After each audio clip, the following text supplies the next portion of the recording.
Bismillahirrahmanirrahim. يا أيها الذين آمنوا كتب عليكم الصيام كما كتب على الذين من قبلكم لعلكم تتقون. Maka siapapun yang mempergunakan waktu di dalam hidupnya ini, kalau dia kemudian tidak membingkainya dengan keimanan kepada Allah Subhanahu wa Ta'ala, maka bisa dipastikan waktunya itu akan sia-sia, akan merugi di hadapan Allah Subhanahu wa Ta'ala. Bismillahirrahmanirrahim. Assalamualaikum warahmatullahi wabarakatuh. Alhamdulillahilladzi anzala ala abdihil kitab wa lam yaj'al lahu iwaja. Qayyiman liyunzira ba'san syadidan min ladun wa yubashshiral mu'minina alladzina ya'maluna as-shalihat anna lahum ajran hasana. Wa qala Allah ta'ala fi kitabil karim ba'da a'udzu billahi minasy syaithanir rajim. Wal asri innal insana lafi husn illa alladzina amanu wa amilus shalihat wa tawasaw bil haqq wa tawasaw bis sabr. Wa qala aidan laqad khalaqnal insana fi ahsani taqwim thumma radadnahu asfala safilin illa alladzina amanu wa amilus shalihat falahum ajrun ghairu mamnun. Shadaqallahul azim. Jamaah yang dimuliakan Allah Subhanahu wa Ta'ala, kehidupan ini tidak pernah lepas dengan yang namanya waktu. Ada waktu kecil, kemudian beranjak, remaja, dewasa, dan seterusnya. Terkait dengan hari-hari juga ada waktunya. Ada hari Senin, ada hari Ahad, hari Senin, Selasa, sampai Ahad kembali. Bulan, tahun juga demikian. Yang menjadi persoalan adalah ternyata waktu ini tidak akan pernah terulang, tidak akan pernah mundur, tetapi dia akan selalu maju. Apa yang sudah terjadi tidak pernah akan terjadi kembali, meskipun sepertinya situasi dan keadaannya sama. Itulah hakikatnya waktu. Maka banyak orang memaknai waktu dalam kehidupan ini sesuai dengan apa yang dia pahami. Orang yang memaknai waktu dalam konsep materialis, maka dalam filsafat materi dijelaskan bahwa segala sesuatu itu harus ada wujudnya. Termasuk dalam persoalan waktu, dalam konsep materi adalah bagaimana waktu itu menghasilkan materi. Maka banyak orang kemudian berpikir bahwa waktu ini harus menghasilkan materi semata. Sehingga lahirlah satu pemahaman, time is money. Waktu adalah uang. Karena uang adalah materi. Islam sebagai agama yang rahmatan lil alamin, agama yang sempurna, memiliki konsep waktu yang luar biasa. Di dalam Al-Quran dijelaskan wal asri, demi masa, sesungguhnya innal insana lafi husrin, sesungguhnya manusia itu benar-benar di dalam kerugian.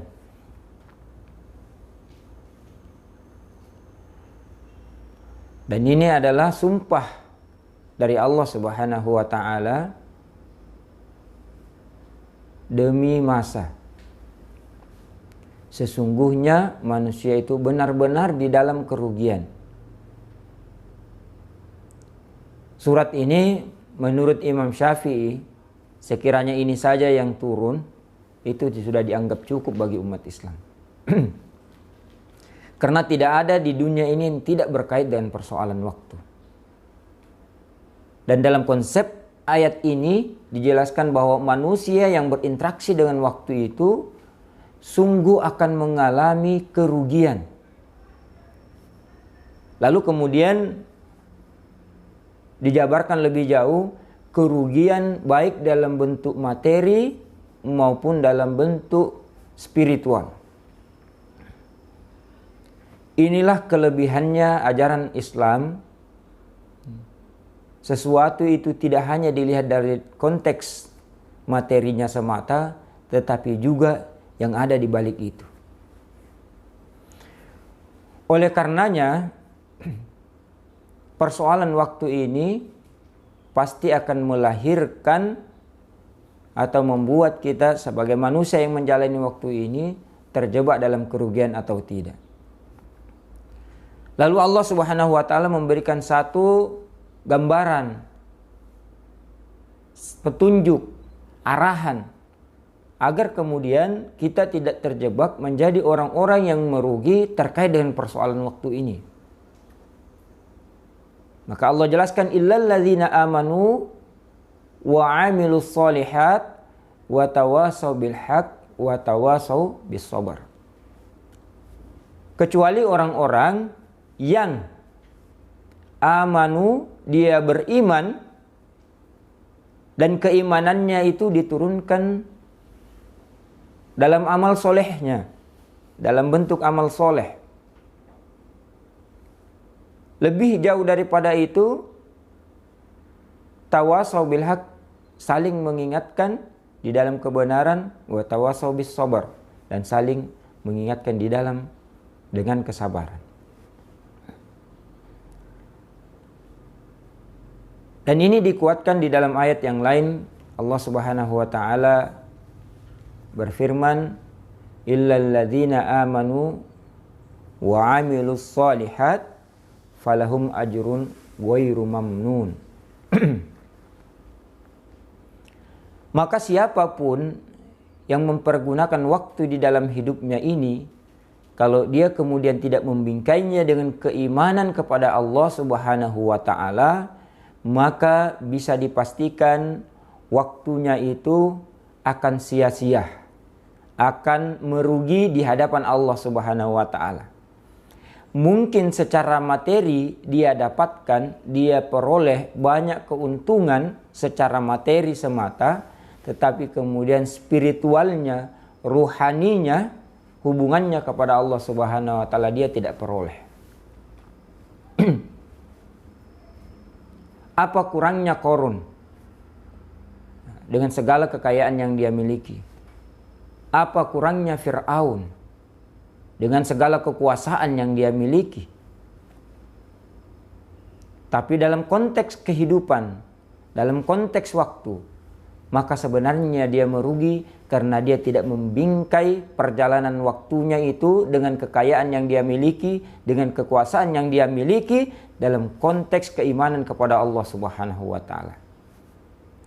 Maka untuk tidak menjadi orang-orang yang merugi, harus membingkainya waktu ini dengan keimanan kepada Allah.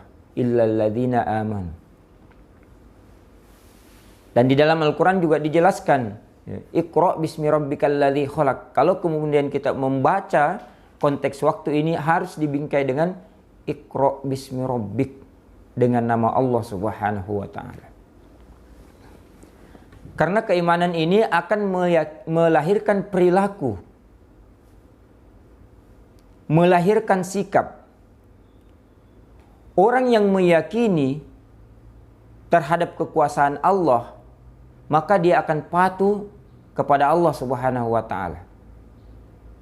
Orang yang beriman kepada Rasulullah sallallahu alaihi wasallam, meyakini akan kerasulan Nabi sallallahu alaihi wasallam, akan melahirkan sikap dia mengikuti ajaran Rasulullah sallallahu alaihi wasallam. Orang yang menokohkan sesuatu, mengimani sesuatu, akan melahirkan sikap juga seperti itu. Seperti yang terjadi pada sekelompok orang yang meyakini bahwa ada kekuatan gaib dari sebuah bangunan, sebuah pohon. Dia akan melahirkan sikap memberikan penyembahan terhadap pohon dan bangunan tersebut. Maka bingkainya harus ada keimanan kepada Allah Subhanahu wa taala. Turunannya adalah wa amilus solihat. Nah, dalam kesempatan ini saya akan mengerucutkannya dalam konteks berpuasa. Bagaimana kemudian berpuasa ini dalam konteks waktu pasti akan berlalu, pasti akan berakhir.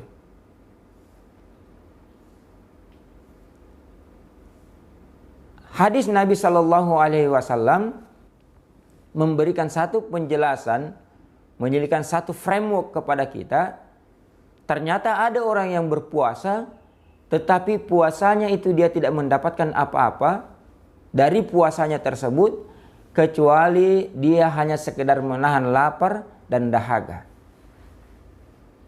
Dalam konteks waktu kita kehilangan, kita kerugian menghadapi waktu di bulan suci Ramadan ini, hadirnya bulan suci Ramadan dengan segala implikasi kebaikan yang ada di dalamnya, tawaran-tawaran kebaikan yang Allah berikan.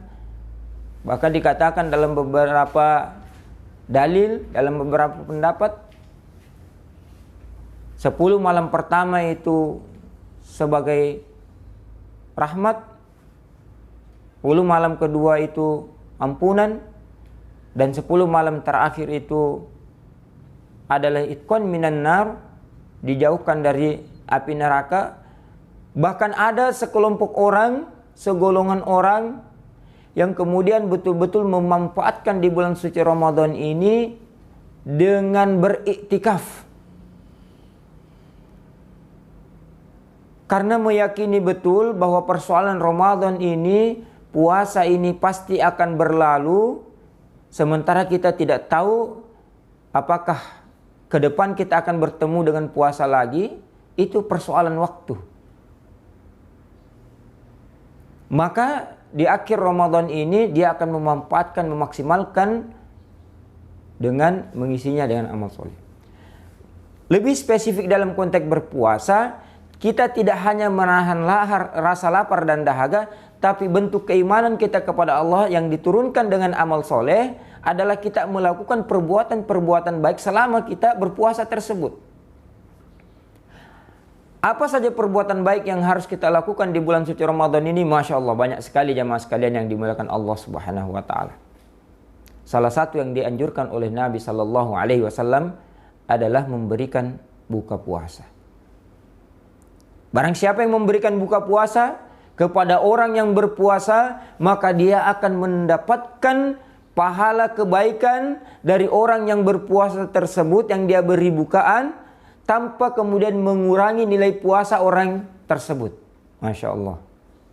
Itu kebaikan, salah satu kebaikan yang perlu kita hidupkan, kita laksanakan sebagai bentuk amilus solihat agar tidak menjadi orang-orang yang merugi dalam menjalani proses berpuasa tersebut.